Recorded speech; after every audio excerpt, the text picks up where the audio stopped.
दोस्तों आप सब डेली मार्केट से तरह तरह के प्रोडक्ट्स खरीद कर लाते होंगे। ऑफ कोर्स ये हमारी लाइफ का ज़रूरी हिस्सा होती हैं, लेकिन क्या आप लोग जानते हैं कि कंपनीज में इन चीज़ों को तैयार कैसे किया जाता है। आज की इस वीडियो में मैं आप लोगों को फैक्ट्री में होने वाले अमेजिंग मैन्युफैक्चरिंग प्रोसेसेस के बारे में बताने जा रहा हूँ, जिनको आपने यकीनन पहले नहीं देखा होगा। तो चलिए बिना देरी किए बढ़ते हैं इनकी लिस्ट की तरफ। Number 7, Pepsi. सबसे पहले बात करते हैं पेप्सी के बारे में। दोस्तों पेप्सी बनाने के लिए सबसे पहले कार्बोनेटेड वाटर की ज़रूरत होती है, यानी ऐसा पानी जिसमें कार्बन डाइऑक्साइड मौजूद हो। इसके अलावा इसमें कॉर्न सिरप भी मौजूद होता है। पेप्सी में कैरामल कलर्स भी डाला जाता है। इसमें फास्फोरिक एसिड, सिट्रिक एसिड और आखिर में चीनी डाली जाती है। आपको जानकर हैरानगी होगी कि एक बोतल के अंदर 95% पानी मौजूद होता है, बाकी 5% दूसरी चीज़ें डाली जाती हैं, जिनमें सबसे ज़्यादा अहम चीज़ चीनी यानी कि शुगर होती है। पेप्सी के दुनिया भर में जितने भी मैन्युफैक्चरिंग प्लांट्स हैं, जहां पेप्सी में मौजूद पानी की क्वालिटी का खास ख्याल रखा जाता है। पानी के अंदर से हर तरह के जरासीम को साफ कर लिया जाता है, ताकि पेप्सी के टेस्ट और क्वालिटी में फ़र्क ना आए। इसके लिए पानी को कई स्टेजेस से गुजारा जाता है, फिल्ट्रेशन हो, बॉइलिंग हो या फिर दूसरे प्रोसेसेस। पानी को साफ करने के बाद इसके अंदर दूसरे इंग्रेडिएंट्स यानी कि अज्जा मिलाए जाते हैं, जैसे कि चीनी, कॉर्न सिरप और कैरामल कलर्स वगैरह। इन सारे अज्जा को एक टैंक के अंदर मिलाकर इनका एक सिरप तैयार कर लिया जाता है और पानी को इसी सिरप के अंदर डालकर अच्छी तरह से मिक्स कर लिया जाता है। और फिर लास्ट पर इस मिक्स किए गए शरबत के अंदर कार्बन डाइऑक्साइड गैस को फुल प्रेशर के साथ भर दिया जाता है। इस प्रोसेस को कार्बोनेशन कहते हैं। फिर फाइनली इस बोतल के ऊपर ढक्कन से सील लगाई जाती है और इसके ऊपर स्टिकर वगैरह लगाए जाते हैं और इन बोतल्स को पैकिंग के लिए भेज दिया जाता है। Number 6, balls. दोस्तों बॉल्स का इस्तेमाल बहुत से गेम्स में किया जाता है, लेकिन कोई भी गेम खेलने के लिए बॉल की क्वालिटी अच्छी होना बहुत ज़रूरी है और हाई क्वालिटी बॉल बनाना एक बहुत ही कॉम्प्लिकेटेड टास्क होता है। ये जो अनयूजुअल चीज़ आप देख रहे हैं, ये असल में रबर बेस है, जो कि बॉल्स बनाने के लिए तैयार की जा रही है। इसकी ये शेप हाइड्रोलिक प्रेस की मदद से बनाई जाती है। इसके बाद इनके किनारों को पॉलिश करके इन पर ग्लू लगाई जाती है और फिर दो साइडों को लेकर इनके अंदर कंप्रेस्ड एयर भर के इन दोनों साइडों को आपस में मजबूती के साथ चिपका दिया जाता है। तो इस तरह से बॉल्स का स्ट्रक्चर तैयार हो जाता है। सिंपल रबड़ से लेकर इन बॉल्स के स्ट्रक्चर तैयार होने तक का सारा प्रोसेस मशीनों की मदद से सारा अंजाम दिया जाता है। तो फाइनली लास्ट बार इन बॉल्स पर एक ख़ास किस्म का कवर भी अप्लाई किया जाता है और फिर इन पर स्टैंप्स लगती हैं और इनको पैकिंग के लिए भेज दिया जाता है। Number 5, pencil. दोस्तों अब चलते हैं पेंसिल बनाने वाली कंपनी की तरफ। पेंसिल्स को बनाने के लिए ऐसी लकड़ी की ज़रूरत होती है जो इतनी नरम हो कि इसे शार्पन किया जा सके और इतनी सख्त भी हो कि ये आसानी से टूटे भी ना। यानी कि पेंसिल के अंदर सही लकड़ी इस्तेमाल करना बहुत ज़रूरी होता है, जैसे कि सीडर वुड। ये लकड़ी पेंसिल बनाने में काम आती है। फैक्ट्री में इस लकड़ी के ब्लॉक्स पहुँचते हैं। इन लकड़ी के ब्लॉक्स को एक ख़ास किस्म की कटिंग मशीन से गुजारा जाता है। ये मशीन इस लकड़ी को पेंसिल जितना चौड़ा डिवाइड कर देती है। इसके बाद इन लकड़ी के अंदर ग्लू मिलाई जाती है ताकि ये मजबूत रहे।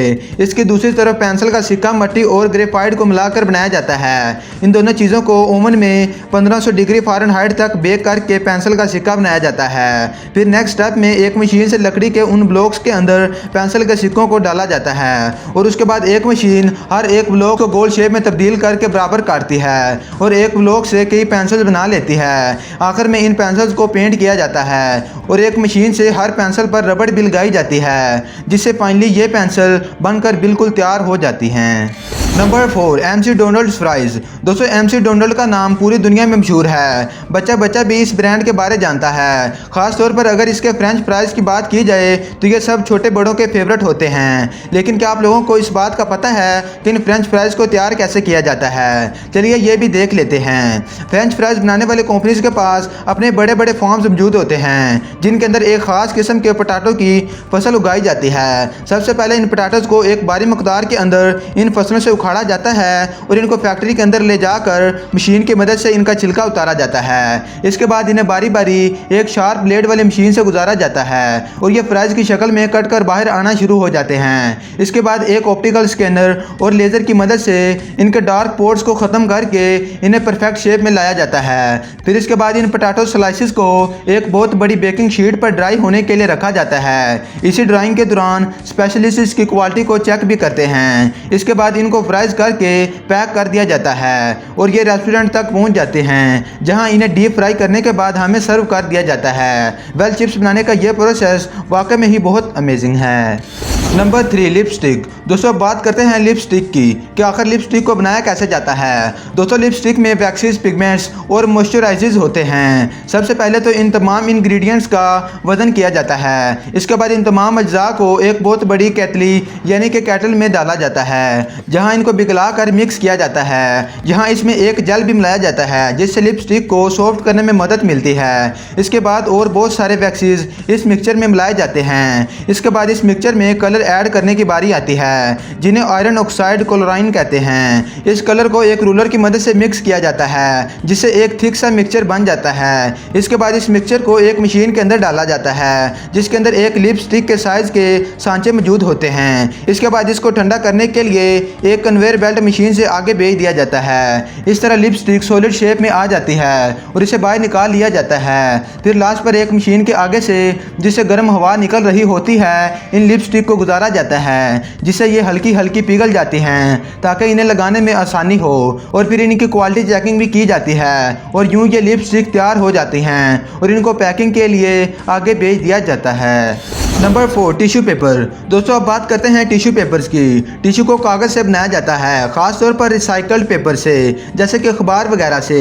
यहाँ एक मशीन होती है जिसे पल्पर कहते हैं। इन कागज़ को छोटे छोटे टुकड़ों में तब्दील करके इस मशीन में डाला जाता है और यह मशीन कागज़ को फाइबर में तब्दील कर देती है। फिर इस फाइबर में पानी डाल दिया जाता है जिसको काफ़ी देर तक मिक्स करने के बाद ये एक गुद्दा सा बन जाता है। इसी दौरान इसके अंदर कई केमिकल्स भी डाले जाते हैं ताकि ये गुद्दा मजबूत और नरम रहे। इसके बाद इस गुदे को साफ करने की बारी आती है। यहाँ एक मशीन के जरिए इस गुदे से गदला पानी निकाल दिया जाता है। यह मशीन एक वॉशिंग मशीन की तरह काम करती है। इसके बाद कागज़ और पानी के इस गुदे को साफ पानी से क्लीन कर लिया जाता है और अब इस गुदे से टिश्यू पेपर बनाने की बारी आती है। यहाँ बड़ी बड़ी मशीन्स मौजूद होती हैं। टिश्यू पेपर्स बनाने से पहले इनके सैंपल्स बनाए जाते हैं और क्वालिटी चेकिंग की जाती है। लास्ट पे बड़ी बड़ी मशीनों की मदद से इन टिश्यू पेपर्स को काट लिया जाता है और आखिर में एक और बड़े कटर से इन शीट्स को मजीद छोटे हिस्सों में काटा जाता है और यूँ बहुत ही हाई क्वालिटी में टिश्यू पेपर्स तैयार हो जाते हैं और इनको पैकिंग के लिए